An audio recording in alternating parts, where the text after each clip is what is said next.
The first thing I noticed about Dante Salvatore was the sound of his black diamond ring striking crystal. Just once. A quiet click against the side of a whiskey glass from across the ballroom, but the sound traveled under the music anyway, slipping through violin notes and donor laughter and the soft lies rich people told each other beneath chandeliers. I didn't know why it reached me. I only knew it did. The Bellini Foundation Winter Gala was supposed to be the safest room in Chicago for me. My father's name hung above the stage in gold script. My mother wore satin the color of old pearls. Preston Hale stood beside me in a tailored tuxedo, one hand at the small of my back like he owned access to my spine. Cameras flashed. Men kissed cheeks. Women lied about charity with perfect teeth, and all of it felt slightly wrong. Maybe because my father had been dead for 18 months and every fundraiser since had felt like a theater production performed over his grave. Maybe because Preston had been smiling too much. Maybe because I kept seeing a man near the rear bar, broad-shouldered and still in a way no one else in the room was still, and every waiter who passed him went quieter after. Dante Salvatore did not belong among auction paddles and string quartets. He made the room look rented. I tried not to look again. Failed. His suit was black, his tie darker than that somehow, and the ring on his right hand caught light without giving any back. He was speaking to no one. Or perhaps everyone. Men angled their bodies toward him without meaning to. Even from a distance, he had the kind of control that didn't need volume. "Smile," Preston murmured. I did. That was the problem with habit. It survived long after usefulness. He guided me toward the stage for the donor recognition. My heels whispered over marble. Someone pressed a champagne flute into my hand. Someone else complimented my dress. My mother kissed my cheek hard enough to leave concern behind as pressure. Then Preston took the microphone. At first I thought he was announcing the engagement date. He thanked the donors, praised the foundation, honored my father's legacy, and I heard the first small catch in his voice too late. The crowd leaned in. He turned toward me with practiced sorrow. "It pains me," he said, "to discover that even beautiful causes can hide ugly theft." There was a rustle then. Silk, surprise, delight pretending to be horror. I stared at him. Preston. He did not look at me. For months, funds have disappeared from Bellini accounts. Signatures forged, records altered. I was devastated to learn the person closest to me may be responsible. My fingers went numb around the stem of the glass. That's not true. A photographer snapped a picture of my face at the exact moment my blood turned to ice. Preston finally looked at me then, soft and wounded for the benefit of strangers. "Adriana, please, not here." Not here in front of the room he was destroying me in. I heard my mother inhale. I heard whispers move like insects. I heard the violinist stop. My father had taught me how paper held memory, how old glue cracked, how fresh ink shone differently under light. I knew exactly what forged signatures looked like, because I had found them, because 3 weeks ago I had started looking into foundation accounts after a donor registry came to me misbound. Because Preston knew I had started asking questions. "You forged them," I said, and my voice came out smaller than the truth deserved. "You know you did." He smiled. Then he slapped me. It was not cinematic. There was no ringing silence first, just the hard, hot shock of his palm, the violent turn of my face, the edge of my champagne flute flying from my hand. Glass shattered. A silver tray crashed beside me. An older waiter, Mr. Pete, Sal, who had served every Bellini event since I was 12, flinched so violently he nearly went down with it, his hand shaking over the wreck of crystal and sparkling wine. The room saw me. That was the worst part, not the pain. The seeing. My cheek burned. My lip tasted like copper. Somewhere my mother made a sound and did nothing. Preston said my name like I had forced him into cruelty. And Mr. Sal was apologizing. "I'm sorry, miss. I'm so sorry." He thought it was his fault. So I turned to him first. Not because I was brave, because he was shaking. I caught his wrist before he bent toward the broken glass. "Don't," I whispered. You'll cut yourself." Blood slid warm against my own chin. His eyes widened when he saw it. "It wasn't your fault," I said. His hand was papery and trembling in mine. Around us, no one moved. A whole ballroom had decided. Spectacle mattered more than kindness. Then the room changed. No one announced Dante Salvatore. He simply crossed the floor, and conversation died in his wake. Two men moved behind him, then stopped when he lifted a finger. He came alone, the final steps. I looked up, and up. There was no pity in his face. Thank God for that. Pity might have broken me where the slap hadn't. He glanced once at Mr. Sell, still clutching my hand. Something unreadable passed through his eyes. Then he looked at Preston. Not long. Long enough. "Did you hit her?" he asked. His voice was quiet, not cold, worse, controlled. Preston swallowed. "This is a private matter." Dante looked back at me, at the split in my lip, at the red blooming on my cheek. His knuckles brushed beneath my chin, tilting my face into the chandelier light with a care so at odds with the room it made my throat tighten. When he spoke, it was to me. "Are you hurt anywhere else, Little Mercy?" Little Mercy. I stared at him. No one had ever called me anything that sounded like a diagnosis. Preston stepped forward. "Take your hands off my fiancé." Dante lowered his hand. Slowly, deliberately. Then he took the black diamond ring off his own finger.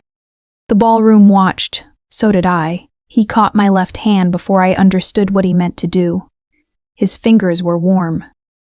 The ring was not. It slid over my knuckle with one hard, impossible push, the stone settling against my skin with a cold weight that felt obscene. There was a breathless second where no one in the room remembered how to stand. Then Dante turned toward the crowd and said, "Clear enough for the back wall to hear? She's mine now." My heart slammed once against my ribs.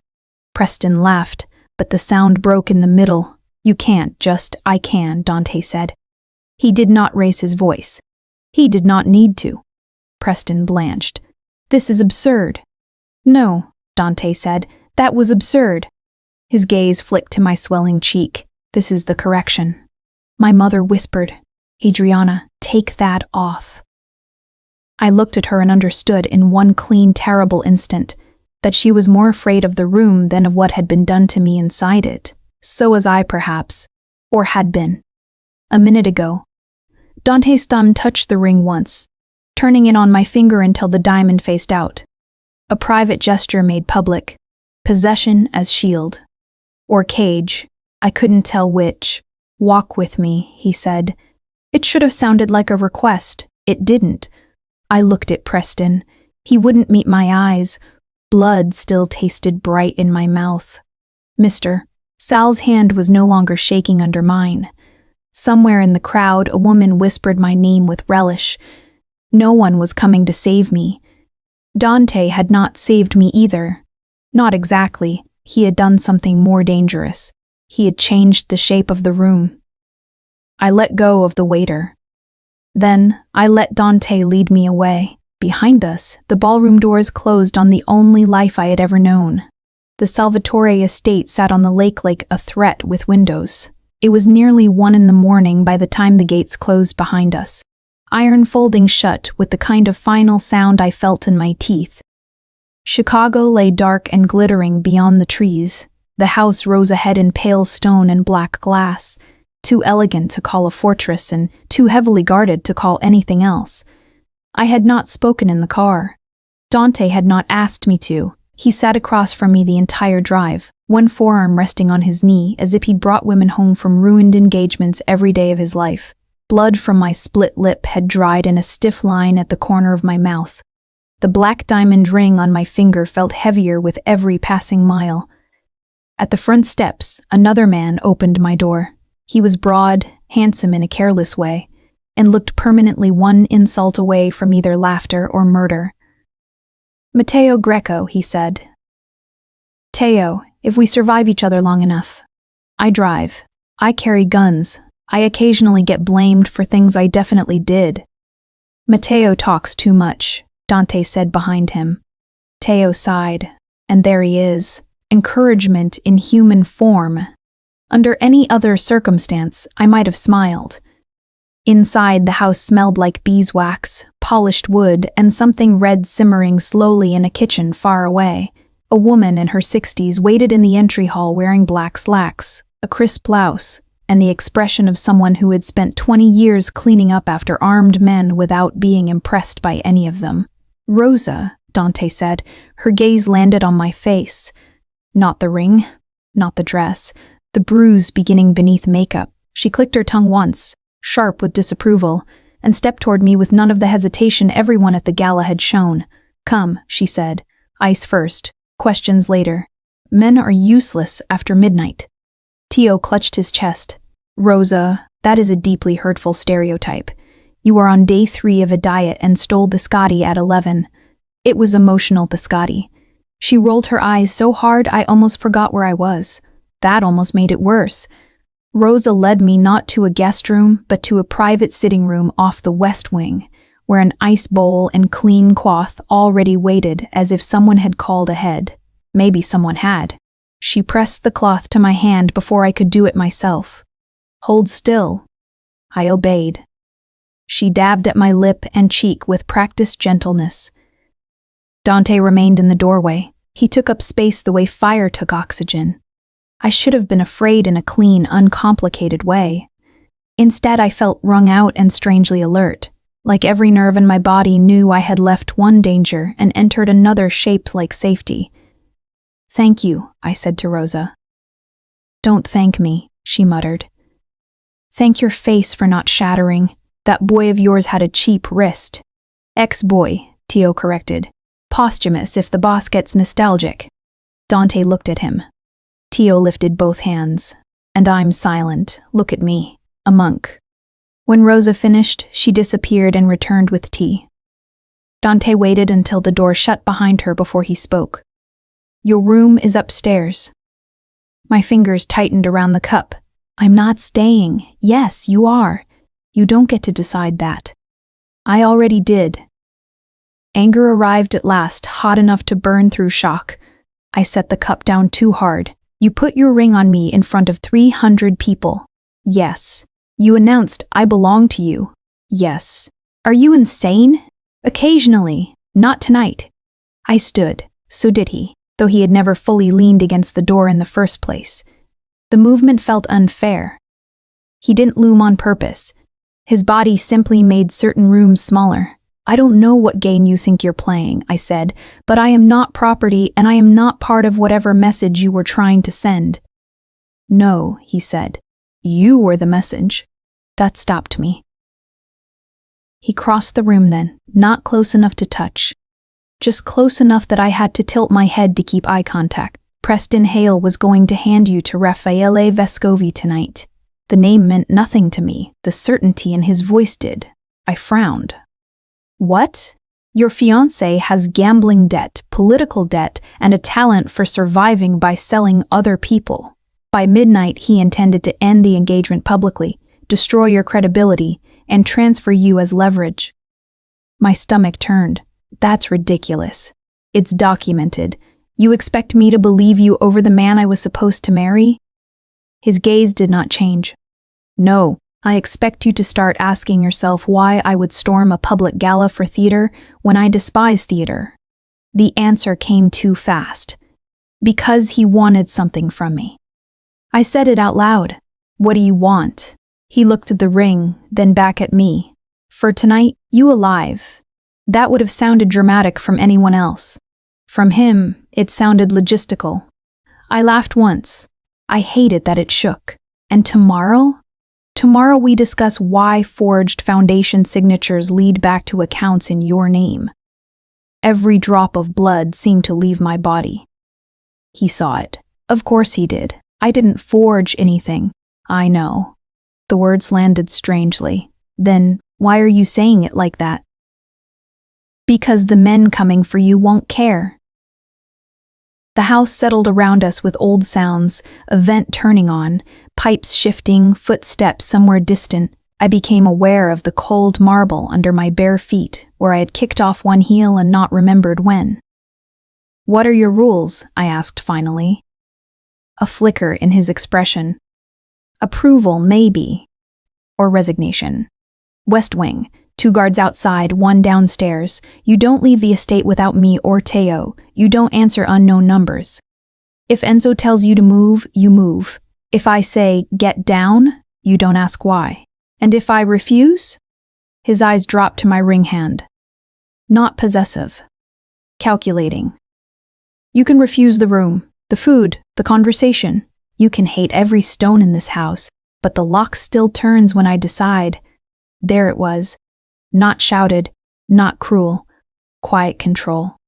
I should have thrown the tea in his face. Instead, I heard myself say, "Take the ring back." No. Why? His jaw shifted once. Because everyone who mattered saw it. The answer should not have mattered to me. It did, because it told me this had not been impulse. It had been law, in a language I didn't speak. He turned to leave, then stopped at the door. Without facing me, he said, "Rosa put salve on the bedside table. It'll help the bruise by morning." I looked at his back, at the immaculate line of his jacket, at the man who had made himself a wall between me and one monster by becoming another. Dante. He half-turned. Am I a prisoner? His gaze held mine for one long second too many. No, he said. Prisoners are negotiable. Then he walked out, and the lock clicked from the outside. I woke before dawn to the sound of men speaking Italian below my window. Not loudly. That would have been easier. Their voices rose and fell in the courtyard beneath the west wing. Smooth and low. The language carrying through the cracked pane like silk pulled over a blade. I didn't know enough to translate more than scattered words, but I knew tone. Respect. Caution. The sort of restraint that happened when the wrong man might walk into a sentence before it finished. My cheek had turned a deep, humiliating violet by morning. The ring remained. I tried to take it off in the bathroom. Soap, lotion, cold water, nothing. It sat at the base of my finger, as if it had been made there. Rosa found me downstairs wearing one of her softest house sweaters and the same stubborn anger from the night before. She set espresso in front of me and a plate of toast I had not asked for. Eat. I'm not hungry. That is not what I said. Teo breezed in 2 seconds later holding a green drink the color of lawn clippings. Good morning to the imprisoned and the emotionally unavailable. Rosa narrowed her eyes. What is that? A detox shake. It smells like punishment. That's how I know it's working. She took one sniff, crossed herself, and walked away muttering about modern weakness. Teo leaned on the kitchen island and dropped his voice. If it helps, he said. The boss has been in a charming mood since 4 a.m., which by our standards means only 3 men got yelled at. I shouldn't have asked. Why? Shipping issue. Also you. I looked up. He winced.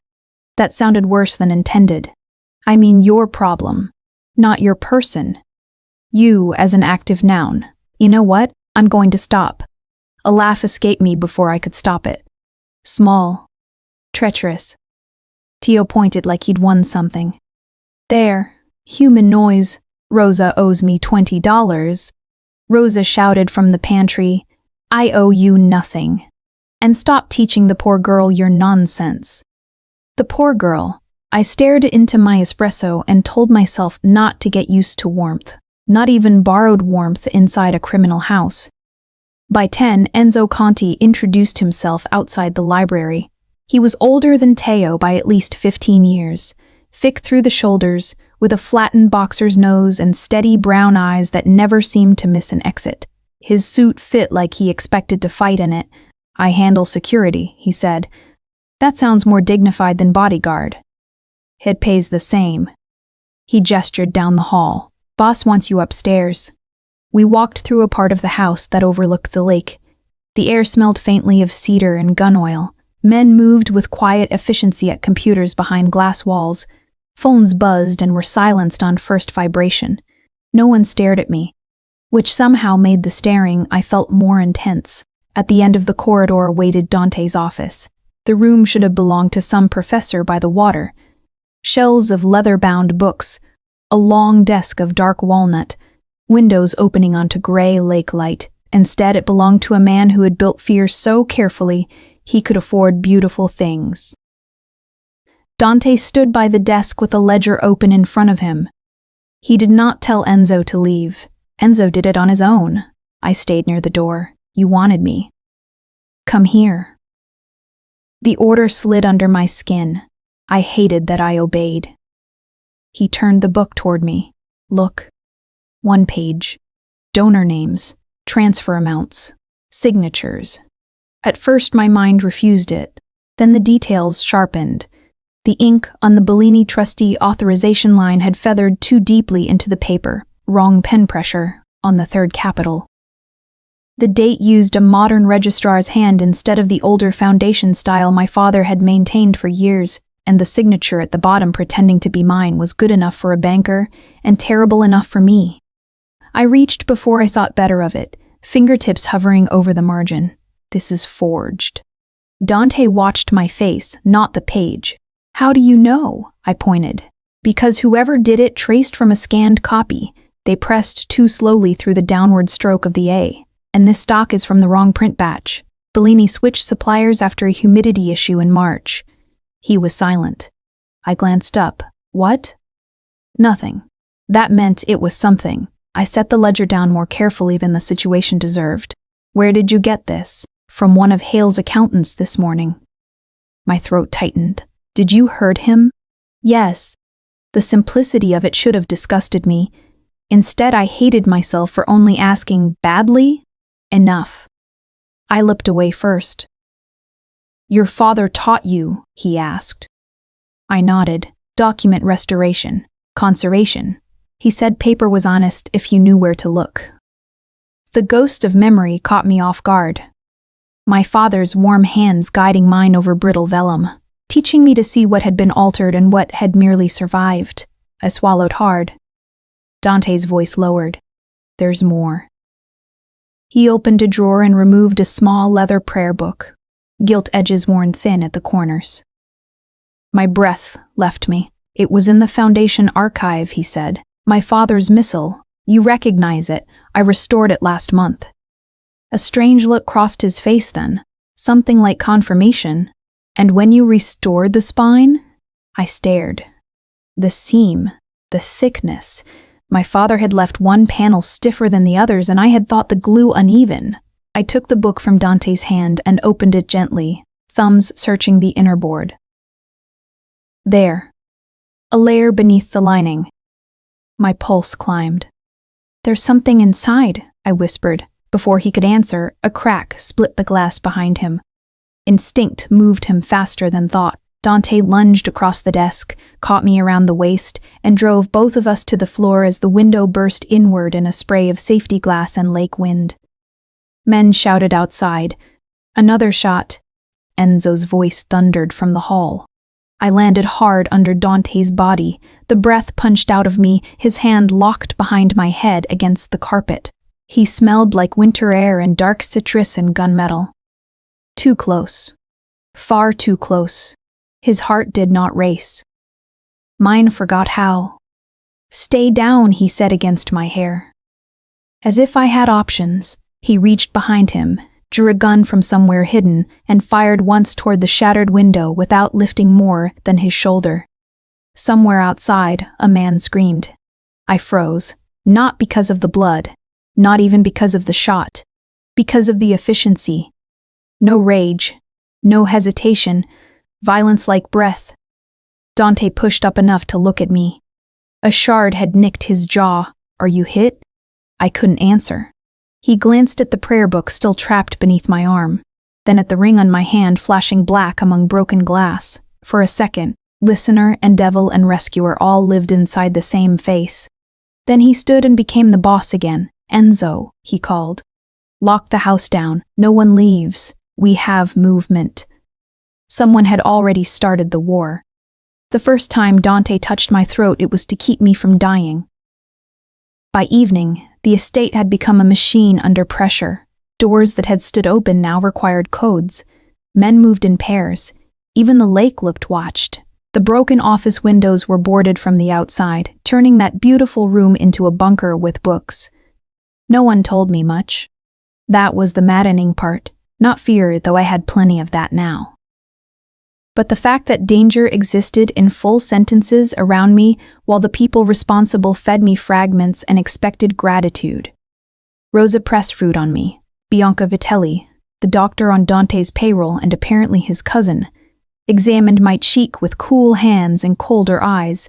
Enzo took up position outside every room I entered, as if I might accidentally wander into a bullet. At 6, Dante told me I was going with him. Absolutely not, Bianca said. Yes, he said. She looked between us. This is a terrible idea.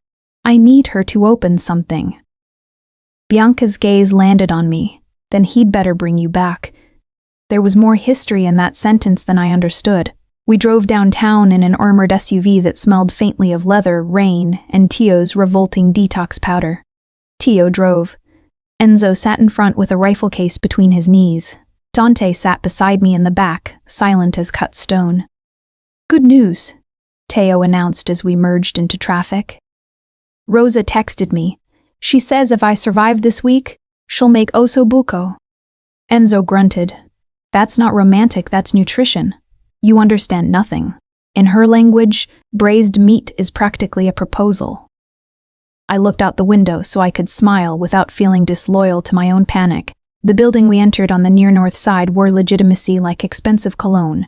Private bank floors, law offices, climate-controlled storage. Dante took me through a service entrance, one hand at the center of my back without quite touching. We moved fast. Men already waited on the 11th floor beside a steel archive door. Inside the archive were rows of secured shelves and a cold that went straight through silk. The missile panel contained account numbers, Dante said. Retrace them here. To whose vault? Hale Holdings. My pulse jumped. I should have been horrified standing in the middle of what was obviously some kind of criminal break-in. Instead, I kept thinking of my father and the fact that he had hidden something so dangerous inside a prayer book and never told me why. Dante handed me a folder. Inside were old Bellini documents, recent donor transfers, and one photograph face down. Use what you know, he said. While you commit felonies? Yes, I stared at him. You could at least pretend this is morally complicated. It stopped being complicated when he hit you. The words struck deeper than I wanted them to. I spent 10 minutes examining labels, seal impressions, storage codes. Then I saw it. A numbering pattern lifted from Bellini archive catalogs but mirrored incorrectly, as if someone copied a system without understanding why my father had built it that way. I pointed to a secondary compartment list. That one, he'd hide it behind legitimate church donations because no one audits religion carefully, Dante signaled. Enzo and another man moved instantly. The vault compartment opened. Inside sat ledgers, passports, sealed envelopes, and a memory card taped beneath a tray. My breath stuttered. Oh my God. Dante lifted one passport, flipped it open, then another. Women's photos, different names, same fear in all of them. He had been right. Preston had not planned humiliation. He had planned transfer. I swayed back one step. Adriana. Dante's voice changed. Then the lights died. Not flickered. Died. Someone shouted in the hall. The first gunshot came muffled through the door, then closer. Emergency strips cast the archive in low red slices. Dante moved before I processed sound. His hand closed around the front of my throat. Not squeezing, just firm enough to pull me backward into the narrow space between shelf units as a burst of rounds tore through the glass wall where my head had been. The pressure of his hand, the heat of his palm, the command in it, all of it shot through me so sharply I forgot to breathe. Stay behind me, he said. I nodded because I couldn't do anything else. He drew, fired twice, and the return silence was worse than noise. Enzo barked orders. Men ran. Red light flashed over metal shelving, over Dante's jaw, over the blood that wasn't his on the bald handle. My fingers rose without permission and touched his wrist where it still bracketed my throat. He went very still. For a second, the world narrowed to skin and pulse and the hard shape of him between me and the door. One more inch, and my mouth might have brushed his knuckles. One more second, and something unnamed might have happened. Then a body hit the floor outside. The moment snapped. Dante removed his hand at once. Raffaella Vescovi chose then to call. Of course he did. Dante looked at the screen once and answered on speaker. Raffaella. A low laugh came through. Warm. Cultured. Wrong. Brother, I knew you'd understand the vaults faster than Hale did. My skin prickled. Dante's voice flattened. You sent men into a bank. I sent men for what's mine. You interrupted a purchase. I stared at the dark phone as if the voice itself could stain me. You don't buy people, Dante said. No? Raffaella sounded almost amused. That isn't what your ballroom performance suggested. Dante's jaw tightened. There it was then. The fast mystery breaking open. This had not been a dramatic impulse. It had been interception. He had claimed me because another predator already had a price on me. Raffaele continued, softer now. You know why I like her? She kept her dignity. Even bleeding, it reminded me of Lucia. Everything in Dante changed. I felt it physically, like the temperature had dropped around him. He ended the call without a word. The silence afterward had edges. I looked at him. Who was Lucia? He didn't answer. Instead, he turned, took off his jacket, and draped it around my shoulders despite the blood on his cuff. The fabric smelled like him. Cold outside air layered over bergamot and something darker. My body noticed before my mind permitted it. We're leaving, he said. That should have been the end of it. It wasn't. Because in the stairwell on the way down, with sirens beginning to rise outside, I caught his sleeve. He looked back. Thank you, I said. His gaze dropped to my hand on his arm, then to my bruised cheek, then lower, to the place at my throat his hand had been. When he spoke, his voice was almost gentle. Don't thank me for being on time. I didn't understand the sentence until much later. By then, it was already too late for distance. The secret came apart on Dante's dining table between untouched coffee and a bread knife. Morning light flooded the long room in a way that made it look less dangerous than it was. Rosa had set out breakfast for 6 people and only 3 of us were eating. Tio was staring mournfully at a bowl of fruit like it had personally betrayed him. Enzo looked tired. Dante looked as if he had not slept at all and had decided that was everyone else's problem. The missile lay open on the polished wood between us. I had spent half the night working on the hidden panel under Bianca's supervision, peeling back old lining with steam and a conservator's spatula Rosa found in one of the estate's impossible drawers. My father had left numbers, names, and abbreviated transfer codes in a hand so compressed it looked like prayer at first glance. It wasn't prayer. It was a ledger. Bellini Foundation donations had been routed through religious charities, then into shell-shipping firms, then into private holding accounts tied to Hale Holdings and 3 entities I didn't recognize. One of them I did by morning. Vescovi Maritime. I sat very still with the evidence in front of me and felt grief arrive as anger. My father knew, I said. Dante leaned back in his chair. Yes. He tried to expose them. Yes. I looked up sharply. You knew that too? His silence answered first. Then, I suspected. There was something unbearable about the word. Suspected, as if my father's death had lived in other people's files while I kept folding napkins for his memorial luncheons. He died in a car accident. No, Dante said. He died 2 days after requesting a federal meeting. Rage made my hands cold. Why didn't anyone tell me? Because the people who killed him were still watching the house. I pushed away from the table so fast the chair legs scraped, so I was safer not knowing. You were alive not knowing. I hated him for being calm.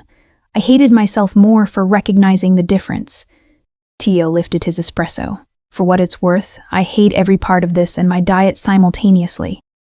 No one looked at him. He cleared his throat. A little breathing space, that was my contribution. It failed. Enzo almost smiled. Almost. I went to the window.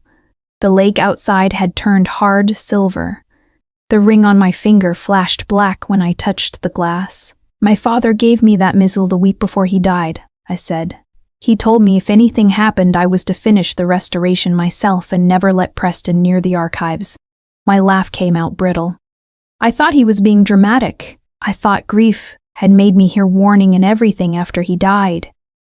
Dante's voice came from behind me. Why didn't you tell anyone what you found? I turned, because the first person I took concerns to was Preston. That landed. I showed him a donor sheet with 3 altered entries. He told me I was overtired. He booked a weekend away. He sent flowers to my mother. And 2 days later, the original files were gone. I swallowed. After that, I stopped telling. I started copying. Enzo looked up. Where? I held Dante's gaze. Inside my restorations. The room went quiet. You hid evidence in repaired bindings? Dante asked. Yes. Tio whistled softly. Little Mercy has a criminal imagination. I'm proud. I'm not a criminal. No, Dante said. You're your father's daughter. I should not have needed that from him. I did. Enzo spread the copied pages across the table. There's still a leak. Only Inner Circle knew we had the missile. Dante's expression hardened. I know. The betrayal had been hovering for days. Now it sat down among us, not confirmed, just present. To keep my hands from shaking, I asked Rosa if I could use her kitchen that afternoon. She eyed me once, then nodded toward the pantry, as if the answer had been yes before I asked. I spent 2 hours making burnt sugar budino because caramel required attention so exact it left no room for panic. Rosa watched in silence while I tempered bitterness into sweetness and poured the custard into little ceramic cups. What do you call it? She asked. I looked at the glossy dark surface, the thin sugar shell that would shatter under the back of a spoon. Glass heart, she grunted. Dramatic. It's just dessert. It never is. Later, Teo carried 1 cup upstairs to Dante's office with the solemnity of a priest. He returned 5 minutes later wearing a grin. Well? He leaned against the counter. I told him it was bitter on the bottom, sweet in the middle, and fragile on top. He said that sounded inaccurate. Heat crawled into my face. I did not say that. No, but the dessert did. I merely translated. Teo sighed. Rosa says I have no palate, and yet I remain the emotional center of this home. Rosa smacked the back of his head with a dish towel. That evening, the surprise came from me. Dante had spread copies of the laundering routes across the office table when I noticed 1 shipping certificate among them and reached for it without asking. The watermark on the lower corner had bled wrong under lamplight. This one's fake too, I said. He looked up. Why? Because the seal impression is from an older customs press retired 3 years ago. Someone backdated this, which means the cargo transfer never legally happened. Enzo stepped in closer, so the container stayed in domestic control, unless it moved under another name. I flipped the page, saw the mirrored numbering pattern again, and felt a jolt. Pier 19. Tonight. Dante's eyes sharpened. He had not expected that from me. I could tell because surprise with him looked like stillness. He reached for the phone. I caught his sleeve before I thought better of it. If you go, it's a trap. Yes, then don't. His gaze dropped to my hand. That was the second time I touched him first. He covered my fingers with his own for 1 brief, impossible second. Warm, heavy, controlled. I don't avoid traps, he said. I decide where they close. He pulled away before my breathing steadied. After he left, Bianca came to my room with a medical kit and honesty. If there is a traitor, she said while checking the fading bruise on my cheek, it may be someone he loves like blood. I looked at the black diamond ring against my skin. Does he love anyone? She packed her gauze carefully. Not safely. That night I lay awake listening to doors lock. Men pass, the house hold its breath. Somewhere below, war was moving toward us.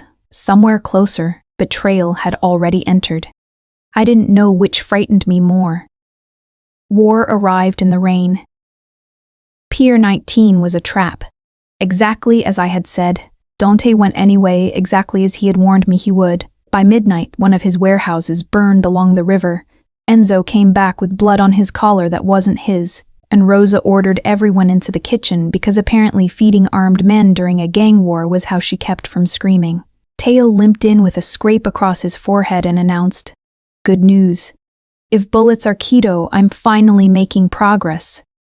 Rosa shoved a plate into his hands. "Sit down before I finish what the other side started." "See?" he said to me. "Tender. She only threatens men she values."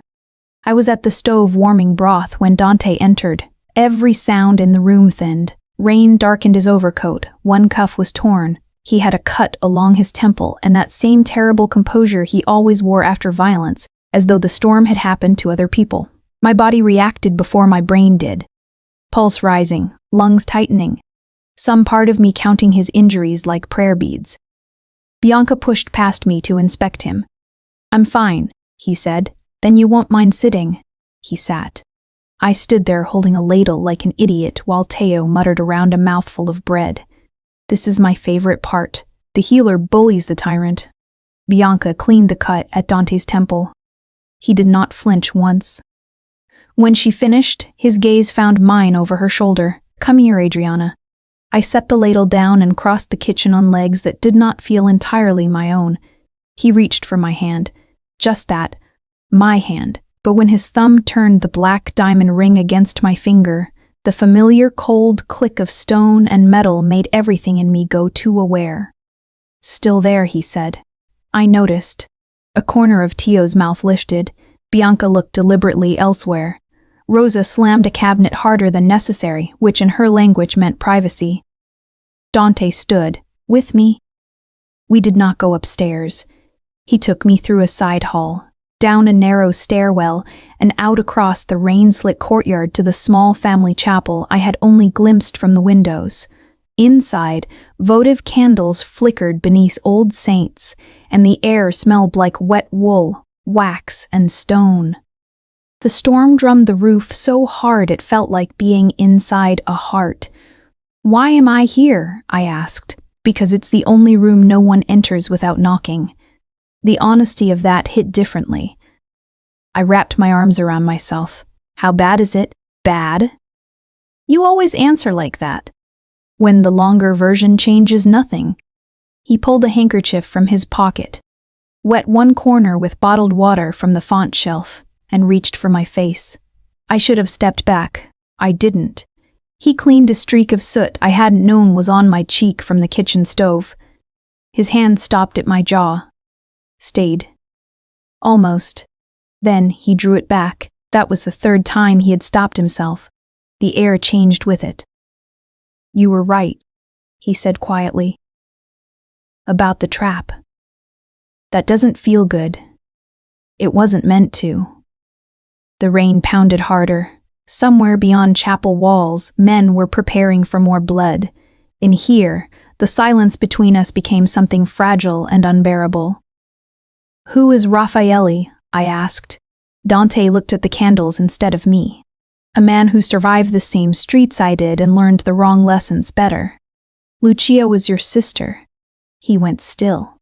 I took that for yes. After a long time, he said. "She was 17. They filmed her with a city councilman old enough to be her father and threatened to release it unless she married where they told her." His voice did not shake. That somehow made it Chapter 7. The airstrip. I could have left. By noon the next day, I made the mistake that nearly buried all of us. It did not feel like a mistake when it began. That was the worst thing about them. The estate had narrowed into orders and gunmetal and voices kept low out of habit or dread. Enzo had 3 stitches above his eyebrow and still refused to sit. Dante had not spoken to me alone since the chapel, which should have made me relieved. Instead, it left me with a restless ache I resented him for causing. My mother called just after 10. Not my cell, the secure line in the West Wing sitting room. Teo answered first, frowned, then handed me the phone like it might explode. "Adriana?" My mother's voice sounded thinned by panic and pride. "The Bellini board has frozen the archive. They're sending men to remove your father's private boxes before federal auditors arrive. My hand tightened around the receiver. What boxes? The ones from his office, personal papers. If there is anything compromising. Compromising for whom? Silence. Then, quietly, for everyone. The line died 2 minutes later. I knew I should tell Dante. I knew it with the clean certainty that arrives exactly 1 second before you ignore it. But my father's last boxes were sitting in a building being stripped by men who had already rewritten his death, and the thought of waiting for permission felt like betrayal. So I lied. I told Enzo I needed air and asked for an escort to the chapel. Instead, once we hit the garage, I told him where we were really going. His stare could have bent metal. The boss said nowhere. The Bellini townhouse is 15 minutes away. That sentence does not improve the first one. I need those papers. Enzo looked tired enough to murder me on principle. Then, he rubbed a hand over his jaw and said, "I'm bringing Teo." Teo, on hearing the plan, muttered, "When I die because rich people keep secrets in decorative boxes, I want that on my gravestone." The townhouse on Astor Street looked exactly as it always had. Limestone face, iron balcony, old money trying to pass for morality. That hurt more than if it had changed. We went in through the service entrance. The house smelled like dust, beeswax, and my childhood. I led them upstairs to my father's study. 2 archive cartons remained under the desk where he used to keep rare folios waiting for repair. My hands shook only once when I opened the first. Letters. Insurance files. A ledger of donor meetings. Then, at the bottom, an envelope with my name in his hand. I didn't get to open it. The front window blew inward. Enzo moved so fast, the air snapped. He hit me around the waist and drove me behind the desk as rounds tore through the bookcases. Teo cursed with heartbreaking creativity while returning fire from the hall. Plaster dust filled the room. One of the archive boxes burst, scattering pages like white birds across the carpet. "Stay down," Enzo barked. I stayed down for exactly 4 seconds. Then, I saw the second box sliding toward the shattered window and reached for it on instinct. My father's papers spilled into broken light. That was when Enzo took the bullet. It hit high in the shoulder meant for me. He grunted once, violent and shocked, then turned anyway and kept firing from one knee. Blood spread dark through his jacket. I stared at it, stupid and frozen, until he snarled, "Move, Adriana." Everything after that came in fragments, Teo dragging me by the arm. A smoke canister rolling under the desk, the bitter chemical stink of it swallowing the room, someone shouting from the stairs. I caught one glimpse of a man in a tan coat, standing in the foyer below, smiling as if this were theater. Raffaele. He lifted a hand in salute.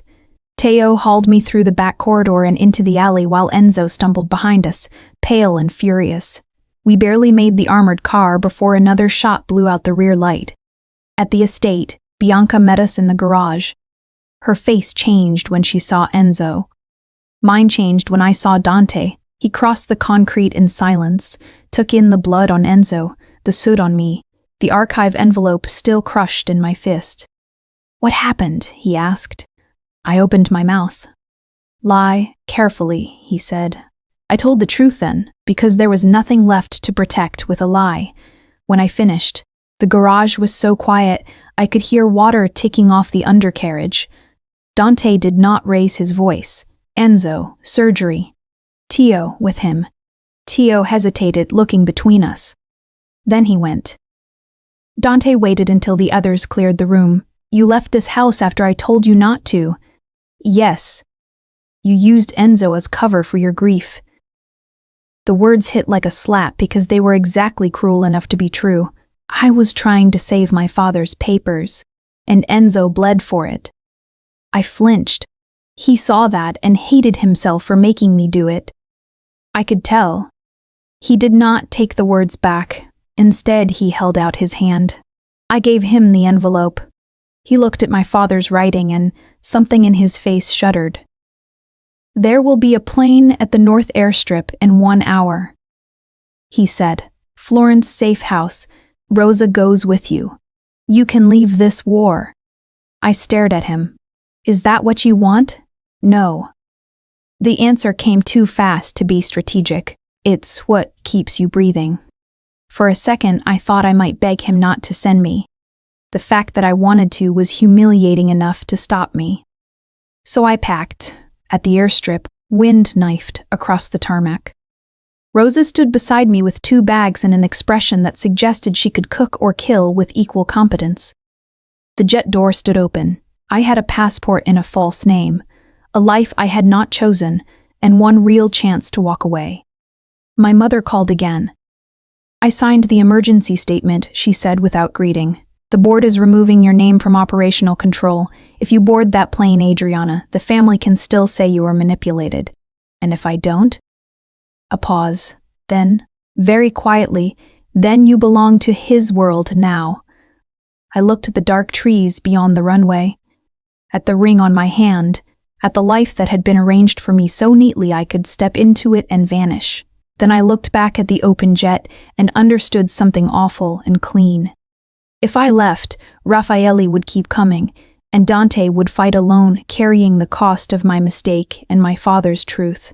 I could leave. I truly could. That was what made the choice real. I handed Rosa the passport. Tell the pilot to go without me. Her brows lifted. You're sure? No, I said, but I'm going anyway. I turned and walked back toward the car myself, the cold biting through my coat, the Bellini name falling off me with every step. I chose the darkness with my eyes open. Word count 994. Chapter 8. The printing house. The traitor wore doctor's gloves. By the time I returned to the estate, Enzo was out of surgery and Dante was furious enough to go silent. He did not meet me in the foyer. He did not demand explanations. He did not ask why I came back when I had been handed a door and every excuse to use it. That silence cut deeper than if he had shouted. Rosa took one look at me and said, "Eat first, regret after." Tio, pale from blood loss and 3 bandaged knuckles, raised a spoon in my direction. For what it's worth, I support all dramatic returns provided they do not happen during my scheduled naps. I almost smiled. Almost. Upstairs, Bianca was stripping off gloves outside Enzo's room when she saw me. Her relief looked genuine. That mattered later. He'll live, she said, because he's stubborn and because I threatened him. Can I see him? For 1 minute. Enzo looked gray against the white pillows, one shoulder bound in thick dressing, but his eyes were open and irritated, which felt like grace. I'm sorry, I said at once. You should be. His voice was rough. Next time you disobey the boss, pick someone easier to bury. Tears burned the backs of my eyes. There won't be a next time. He studied me, then sighed like pain had made generosity expensive. You came back from the airstrip. Yes, that was either brave or stupid. I haven't decided. Good. A beat. If you had boarded, I'd have been offended. That broke something in me and mended it at the same time. The envelope from my father finally got opened after midnight in Dante's office. Inside was 1 page and a key. The page named a storage site on the South Branch River, Viscovi Fine Press, closed since 2014. Underneath, in my father's hand, if Adriana is reading this, the paper remembers where the men do not. I read it twice. The printing house, I said. That's where the forgeries started. Dante's eyes were already there. Bianca stepped in from the hall carrying fresh bandages. Then you can't go tonight. You need daylight and half your men aren't standing. Dante glanced at the clock. I'm going.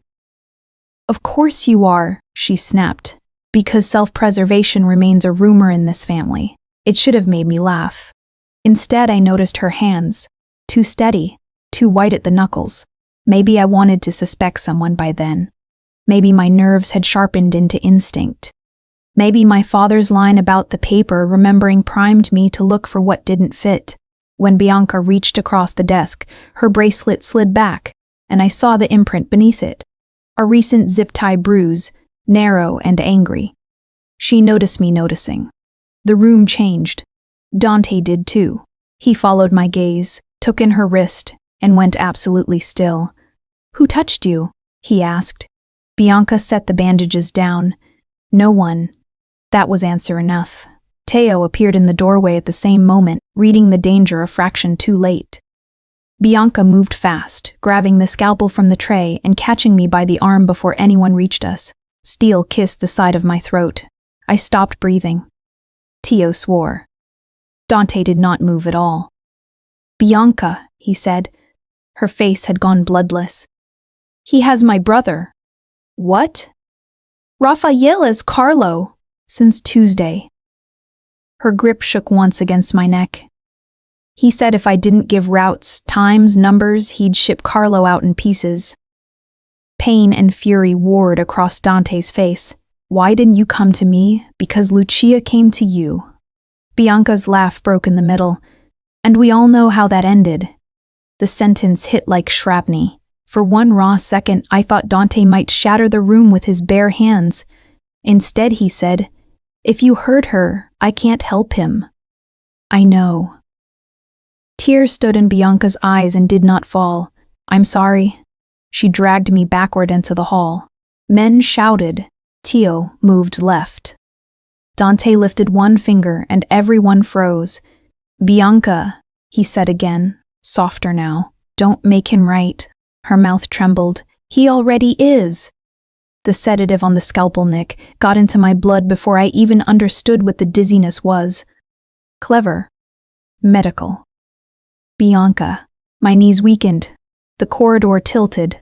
The last thing I saw clearly before dark took me was Dante lunging forward and stopping because the blade at my throat twitched. I woke bound to a chair in a room that smelled like paste, oil, wet paper, and the slow rot of a building closed too long. My father was right. The paper remembered. Old rollers stood under dust sheets. Stacks of rag stock lined the walls. Through a broken pane I could hear the river knocking against pilings. Vescovi, fine press. Bianca sat tied to another chair opposite me, mouth split, one eye swelling shut. "I'm sorry," she said thickly. "He took Carlo anyway." Footsteps sounded behind us. Raffaella Vescovi came into the room smiling like a priest who enjoyed funerals.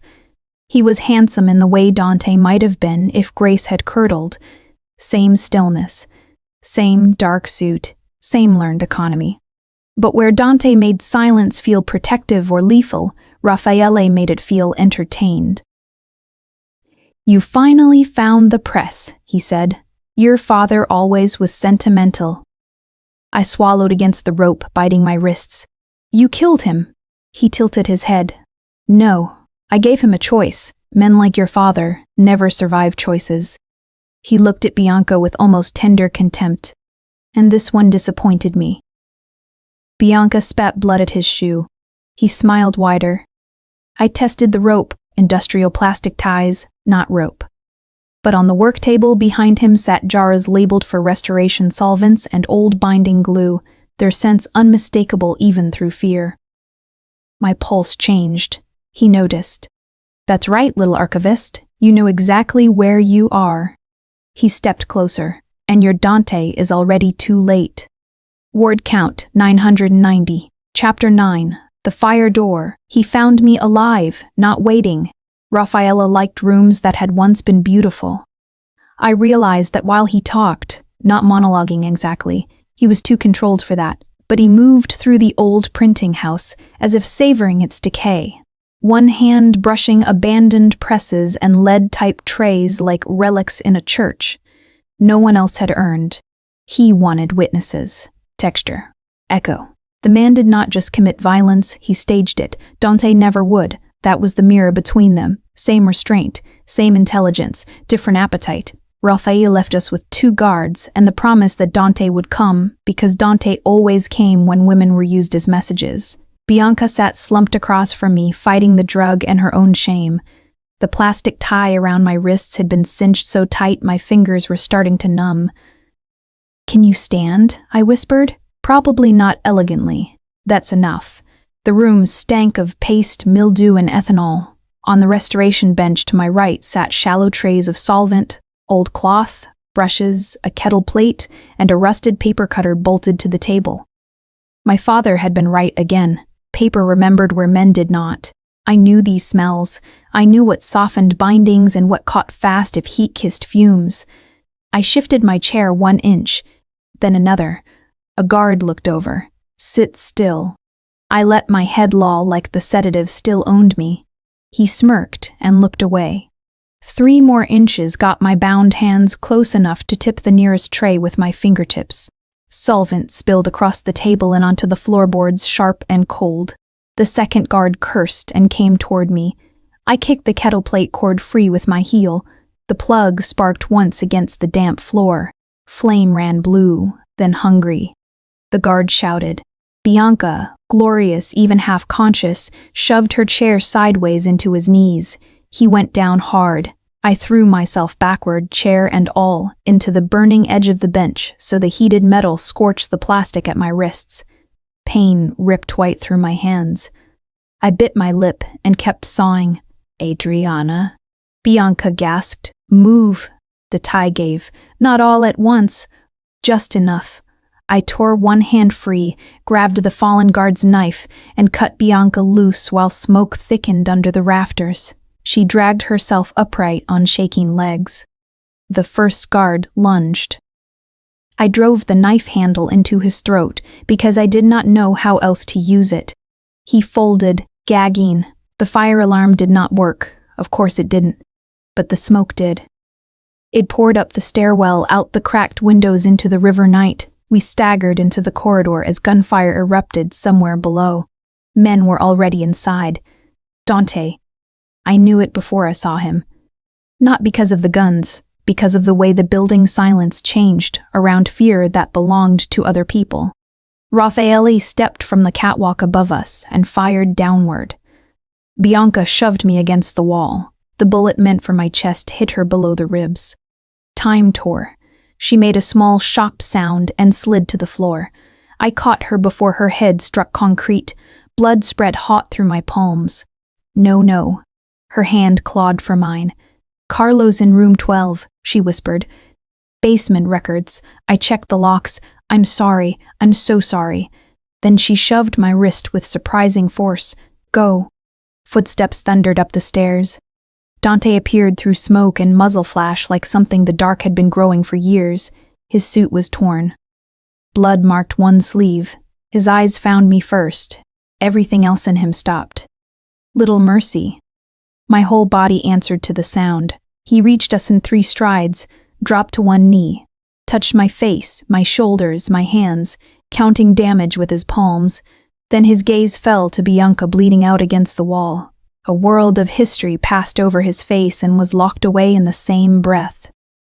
Basement, Bianca choked. Carlo. Dante looked at her once. Teo, I'm here, Teo yelled from below, followed by a gunshot and, impossibly, I hate cardio. Dante's mouth tightened.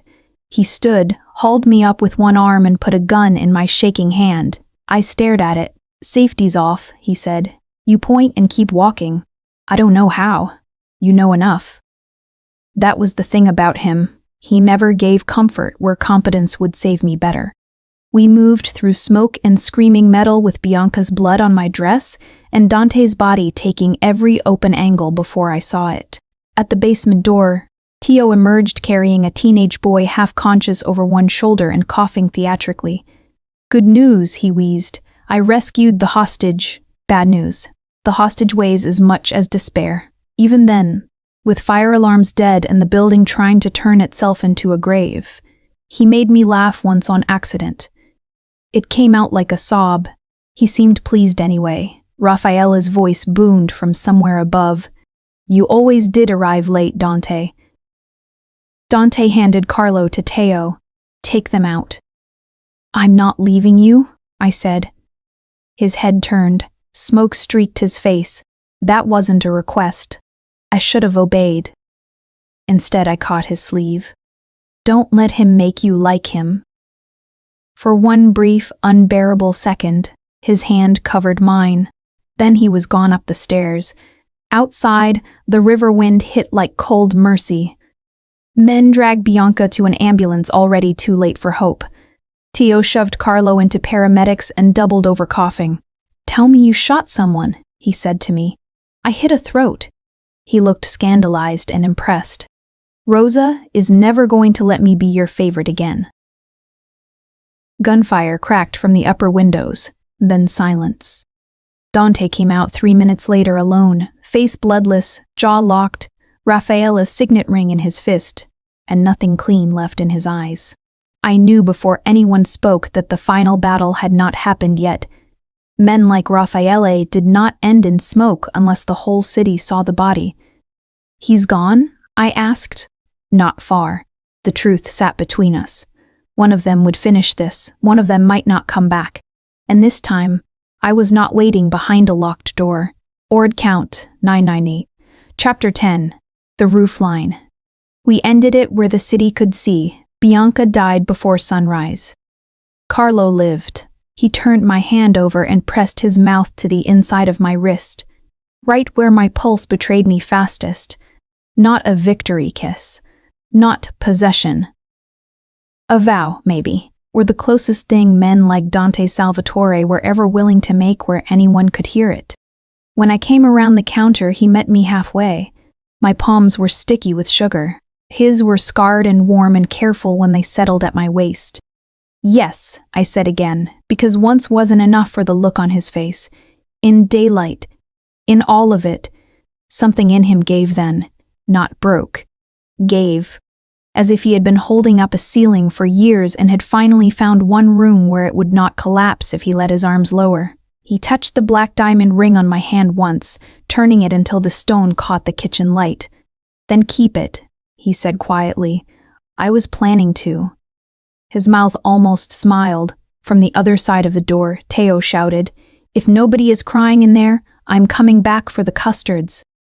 Dante lowered his forehead to mine, and for one impossible, ordinary second, I laughed against the man who would once change the shape of my life with a single sentence in a ballroom. Outside the kitchen windows, spring rain tapped softly at the garden glass. Inside, for the first time, home did not feel like a place I had lost. It felt like one we had made. 9 months later, the first thing I noticed was the sound of the black diamond ring clicking against the greenhouse latch. Just once. The morning was bright with early winter light, pale and clean over the west garden. Frost feathered the lower panes of glass. The clinic fundraiser had grown bigger than any of us intended, which was usually how Rosa's projects went. She began with soup and ended with infrastructure. Today, the estate was full of volunteers, nurses, 2 parish secretaries, 1 retired judge pretending he was only there for coffee, and a dozen children from the transitional housing program Rosa and Carlo now ran out of the old rectory on Division. Nothing about my life looked the way it had a year ago. That did not make it easier to explain. I stood in the greenhouse tying ribbons around small jars of sugared orange peel for the donor tables, while my husband, a fact that still startled me in small private flashes, watched from the garden path with his coat unbuttoned and his attention fixed in the unnerving, total way he had when he was trying not to hover. Dante did not attend domestic events halfway. He simply wore his darkness more quietly at them. Tio burst through the kitchen door carrying folding chairs and indignation. "I want the record to show I was promised pastries in exchange for charity." Rosa appeared behind him. "You were promised purpose. Pastries are for people who finish tasks before complaining. I've loved you faithfully through soup drives, blood drives, and one horrifying zucchini season. If this is not devotion, what is?" "Delusion," she said. He clutched the chairs to his chest. "Cruelty, public cruelty.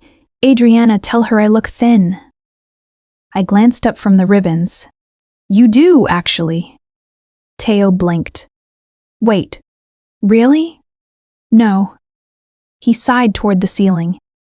"This house keeps me humble against my will." Even Dante's mouth moved at that. The greenhouse smelled like damp soil, citrus leaves, and the dark caramel glaze cooling over the budini lined up on the side table. I had made them before dawn with Bianca's old pocket blade opening vanilla pods and Lucia's rosary hanging from a nail by the window. Because Teo once declared the kitchen emotionally haunted without proper saints. Life had not become clean. It had become inhabited. That difference mattered. A little after 10, one of the newer volunteers dropped an entire tray of wrapped pastries just inside the greenhouse door. The crash of metal against tile cut through conversation. Every adult head turned. The young woman, 19, maybe, with a clinic badge pinned crooked to her sweater, went white with horror. "I'm so sorry," she blurted. "I'm so sorry. I can replace them." I didn't mean. No one had raised a voice, no one was angry. And still, she looked like the floor might open under her. I knew that look, the body, remembering humiliation before it arrived. So I crossed the room first. Not to the tray. To her. I caught her shaking hand before she knelt into broken pastry and metal corners. "Don't," I said softly. "You'll cut yourself."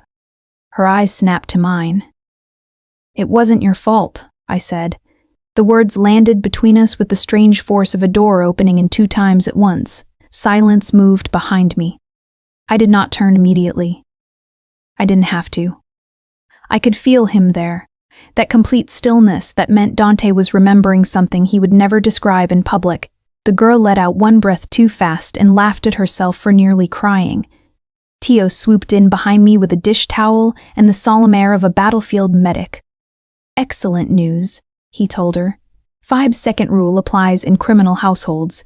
Less excellent news, Rosa can identify weakness by scent, so we'll pretend this never happened. Rosa smacked his arm with a wooden spoon. "Pick up the tray." "Yes, beloved tyrant." The girl smiled then. "Wheel this time." Her shoulders lowered. Crisis passed. When I finally looked up, Dante was still by the garden path, one hand resting on the greenhouse doorframe. His expression had changed so little anyone else might have missed it. I didn't. The old wound had stirred, not bled, stirred. I left the others laughing over Teo's performance and crossed to him through warm citrus air and winter light. He opened the door before I reached it. The latch clicked against the black diamond ring when my hand met his, cold metal against colder glass, and the sound went straight through me. Outside, the garden carried that quiet particular to cold mornings. Hedges silvered with frost, fountain turned off, the lake beyond the trees looking like beaten steel. Dante drew me into the shelter of his coat without asking whether I was cold. "You did it again," he said. I looked down at our joined hands.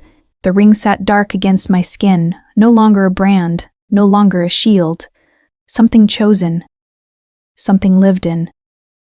What? His thumb turned the stone once. The old sensory weight, transformed, stopped your own day to save someone else's dignity. I leaned against him. She looked terrified. Yes. That one word held a year inside it. For a moment he said nothing more. Then, in a voice rougher than the weather required, "At the gala, I thought it would destroy me." I lifted my head.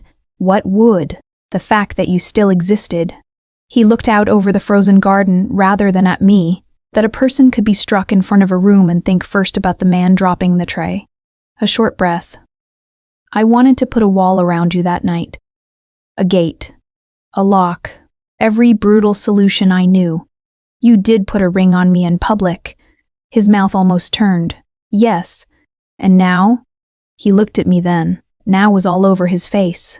The grief he would carry forever. The violence he had not been absolved of. The home he had built anyway. The children playing in his garden, because Rosa had decided there would be children in his garden, and Dante had learned not to argue with women who remade kingdoms through logistics.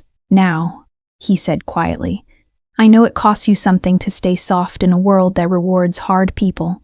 And I know it costs me something to love that softness without trying to cage it." His hand tightened around mine. "I am still learning." There it was, the unresolved part. Not danger, not doubt about us, the harder question. How to love a man whose protection had once looked so much like possession. How to remain herself inside a world built to train tenderness out of people. Love had settled. The learning had not. I touched the scar near his wrist, the same one I had touched in the chapel months ago. So am I. Behind us, through the greenhouse glass, Teo was attempting to flirt while balancing a tray of custards and receiving open mockery from Rosa and 2 nuns. Ordinary life.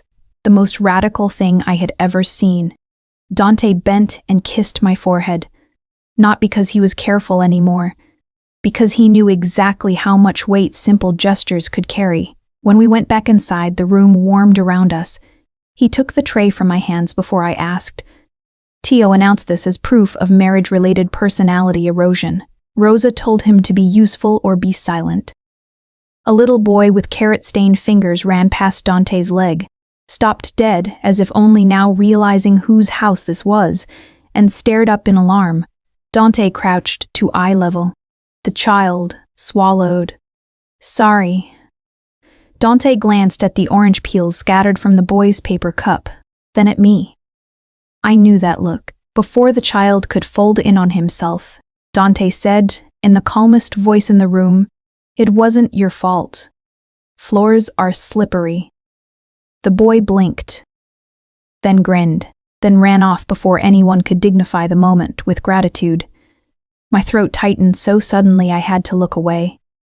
When I turned back, Dante was watching me. "Little mercy," he said. It should have sounded possessive. It didn't. It sounded like home. I went to him, slid my hand into his, and the black diamond ring clicked softly against his wedding band. The same cold note that had opened our story, now carrying no thread at all. Just memory. Just choice. Just the life we had built out of violence and restraint and the stubborn refusal to let either be the only language we spoke. Maybe that was the question that never fully went away. Not whether I loved him. I did. Not whether he loved me. He did, in all the dangerous, careful ways a man like him could. The real question was whether love changed what it touched, or merely taught it how to live beside what could not be changed. I still do not know. I only know that when the room filled with noise and sugar and winter light, he looked for me first. And I looked back. Horde count 1,000. Would you have chosen Dante and accepted the blood it cost to be loved by him? Those two facts sat beside each other in Dante's kitchen like enemies forced to share a table. Rosa cried only once, silently, over the sink where no one was meant to notice. Enzo stood with one arm in a sling and looked older than he had 3 days earlier. Teo ate dry toast with the expression of a man personally offended by morning food and said nothing at all. The city woke to headlines by 8, fire at abandoned press, financial probe widens, socialite linked to criminal investigation. No mention of Bianca yet. No mention of the girls whose passports had been found in Hale's vault. No mention of the body count quietly accruing beneath Chicago's respectable face. Raffaele sent his answer at noon. A video, not to Dante. To me. It opened on the Bellini Foundation rooftop garden, winter dead ivy rattling in the wind. My mother stood there between two armed men, still in her pearls, still trying to look as if dignity could negotiate with monsters. Raffaele stepped into frame and smiled. "Bring me the original ledgers at 7, he said. "Or your mother learns the difference between private grief and public ruin." Dante watched the video once and set the phone down like it might contaminate the table. "No," he said. I stared at him. "He has my mother. He wants the ledgers and the roof because he wants theater. He wants witnesses. He wants me, visible and angry." Dante's voice stayed level, which means we decide the shape instead. I should have argued. Instead, I heard my own voice ask, "How?" His gaze met mine. Together. That was the first time he said it plainly. The plan moved fast after that. Federal copies of the ledgers sent through a back channel Enzo trusted from before his Salvatore years. Teo and Rosa managing an evacuation list because apparently Rosa had once run a church shelter during a mob trial and was infuriatingly excellent in emergencies. Enzo taking sniper positions despite Bianca's replacement doctor cursing him in 3 languages. And me in Dante's office with the original Bellini missile and my father's restored pages, choosing which truth would bait a killer best. "I know his pattern," I said, sorting the documents. "He'll expect the most sentimental item on top, the missile first, then the donor ledger. He'll think you brought what matters emotionally before what matters legally." Dante watched me from across the desk. "You shouldn't know his pattern." "I do." A beat. Then quietly, "I know." That was as close to apology as he ever came in real time. At 6:40, he handed me a vest. No. Yes, it makes me a target. You already are one. I hated him for being right, and I hated that fear no longer made me want distance from him. Only time. On the ride downtown, Dante sat beside me in the armored car while sirens far off stitched the city together. He took my hand without looking at me. His thumb turned the black diamond ring once, cold weight grounding me better than reassurance would have. If anything breaks, he said, you get behind Enzo. No. His eyes slid over. Little mercy. No. My pulse hammered, but the word held. I am not standing in the middle of this story while everyone bleeds around me. If there's a moment only I can move, I move. He studied me so long, Teo muttered from the front. I'd like the record to show I support female autonomy right up until bullets complicate it. Enzo, on the comm, deadpanned, shut up and drive. The Bellini rooftop garden glittered with false elegance under floodlights when we arrived. Raphael had set the stage exactly as Dante predicted. Cameras, live feeds. My mother seated in a wrought iron chair near the parapet, wrists bound beneath her wrap. Hale kneeling nearby, already beaten enough to prove he had outlived his usefulness. Raffaella stepped from the greenhouse with a pistol and a smile. Brother. Dante moved half a step in front of me. Let them go. After the ledgers? I held up the missile. You mean this? Raffaella's attention sharpened. Smart girl. I walked forward before Dante could stop me, each heel strike loud in the winter air. The city spread below us like a witness. My mother made one raw sound at the sight of me and swallowed the rest. You built all this under a charity, I said to Raffaele. Why? He laughed softly, because good people never look under good works. He reached for the missile. I let him take it. That was the cue. Enzo's shot shattered the floodlight above the greenhouse. Darkness slammed half the roof. Teo's team came in from the service stair. Hale bolted and caught a bullet from one of Raphael's own men before he made 3 steps. My mother screamed. The city roared below as if it knew something had finally broken open. Raffaele grabbed me anyway. The gun jammed under my jaw so hard my teeth clicked. Dante stopped dead. There it was. The cost. The whole terrible center of him pulled taut between killing and losing. Raffaele smiled into it. This is where you become me. Dante's face gave nothing away. That terrified me more than rage. Then I remembered the missile in Raffaele's hand. The false one, the one I had rebound 10 minutes earlier with the solvent capsule inside the spine, a trick my father once used to test counterfeit adhesives. I met Dante's eyes. Now, I said. He understood. I drove my elbow backward. Raffaella's grip loosened just enough. Dante fired once, clean through Raffaella's wrist. The fake missile fell, split on impact, and acetone burst across the stone. Teo, bless his awful timing, kicked a dropped flare into it by accident or genius. Flame whooshed up between us. Chaos took the roof. I crawled low to my mother, while Dante went through firelight toward Raffaele with the steady horror of a man who had decided what part of himself he could no longer save. They disappeared into the greenhouse glass. I cut my mother's wrists free with the pocket blade Bianca had once scolded me for carrying. When I got to the greenhouse door, Raffaele was on his knees among shattered glass and orange tree tubs, blood all over his shirt, laughing through it. You think you're better, he told Dante. You just had more time. Dante stood over him, breathing hard, gun lowered now. Not because mercy had returned, but because certainty had. No, he said. I had her. The shot that followed ended more than a man. It ended the version of Dante that still believed restraint alone could outrun history.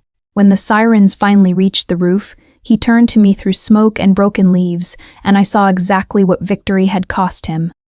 I went to him anyway. He touched my face with a hand still shaking from the recoil. I covered it with both of mine, and because there was nothing else left to say to the dead or the living, I whispered, "It is over." Word count. 99. Chapter 11. The kitchen light. He asked without kneeling. Winter loosened slowly after that, not into safety. His world did not become safe because one man died on a roof, but the shape of danger changed. Federal raids took Hale's offices, 2 council seats emptied overnight, and the Bellini Foundation spent 6 ugly weeks learning the difference between charity and laundering on every front page in the country. My mother left Chicago for Palm Beach with enough bitterness to keep her warm. We spoke once a month and lied carefully. That was the best we could do. At the estate, grief became practical. Bianca was buried beside Lucia in the Salvatore family plot because Dante said blood was complicated and the dead did not need accounting. Carlo moved into a guarded apartment above one of Rosa's clinics. Enzo healed slowly and complained faster. Teo, having nearly died twice in 1 week, announced he was abandoning diets forever and immediately asked Rosa if she believed survival was a sign from God, that he should eat tiramisu daily. Rosa told him God had better standards. For the first time in months, laughter lived in the house without apology. I moved into the rooms above the West Garden by choice. That mattered to both of us, though neither of us romanticized it. Some nights, Dante slept beside me. Some nights he sat in the study until dawn with Lucia's old rosary in his hand and the city map lit red on the wall. Loving him did not cure what he was. It taught me where the edges really lay. I started work on a new archive 3 weeks after the trials began. Not for the Bellinis, for Rosa's clinic network and the girls recovered from Hale and Vescovi routes. Passports, church records, school files, birth certificates hidden or altered or destroyed, paper again, honest if you knew where to look. My father would have understood the irony. I hoped he might have admired it too. One evening in early spring, I was in the kitchen glazing small custards for a clinic fundraiser when Teo wandered in, stole a strawberry, and sighed theatrically. "You know Rosa made me grilled fish for lunch," he said. "Fish? On a Thursday. That's practically a confession." "It's not a confession," Rosa called from the pantry. "It's because you whine. Love often wears a cruel face." She emerged, saw him grinning, and for the first time ever, flicked flour at his chest instead of a knife. Teo looked so stunned I had to turn away to laugh. Dante came in on the sound. His gaze moved from my smile to the sugar on my hands, to the ring he had forced onto my finger in a ballroom and never once asked me to keep. The black diamond had become part of my hand the way scars became part of memory. Not pleasant, not ugly, simply true. "Out," he told Teo. Teo pressed a palm to his heart. "Boss, the people's joy out." Rosa dragged Teo by the sleeve while he stage whispered, "If he proposes in this kitchen, I want historical recognition." The door shut behind them. Silence settled. Warm, flour-dusted, ordinary enough to feel radical. I kept smoothing glaze over the tops of the custards, because if I looked at Dante too quickly, I might lose the small courage I had. He crossed to the counter and stood opposite me, forearms braced on the wood. "What are these called?" he asked. "Second chances." Optimistic, dangerously so. A faint smile touched his mouth and left. "Adriana." I set down the spoon. He took something from his pocket and placed it between us. Not a new ring. Lucia's rosary, repaired where one bead had cracked. "I spent years thinking survival was the only promise I could make anyone," he said. "Then you came into a ballroom bleeding and worried about a waiter." His gaze held mine, steady and unadorned. "I can't offer you clean hands. I can offer you truth, my name without force, and every ordinary day I know how to protect." My breath caught. He slid the rosary closer.